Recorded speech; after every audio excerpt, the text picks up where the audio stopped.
Welcome to Vikings The Alley, Manila Bay. So, eto yung updated price. Worth it nga ba? Na-invite kami sa birthday ng best friend ko. At syempre, kasama si Habi.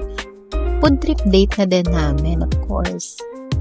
Meron silang liquor section dito. Pero reminder, hindi siya pwede sa 18 below.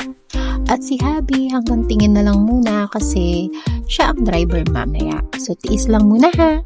May live acoustic pa, kaya sulit na sulit talaga yung experience. At dahil naka-warm up na, nag-ikot ulit kami para kumuha ng mga gusto namin kainin. Dito walang limit. Kung may round 1, dapat may round 2. Hanggang di mo na kaya. Grabe yung mga choices. Di mo alam kung saan ka magsisimula. At syempre, walang diet kasi unlimited lahat.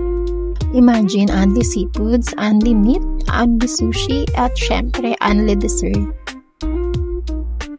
Perfect to for the family, barkada, o kahit na self-date lang, deserve mo to. Kaya yung tanong ko kanina kung worth it ba? Sobrang worth it talaga pumunta dito.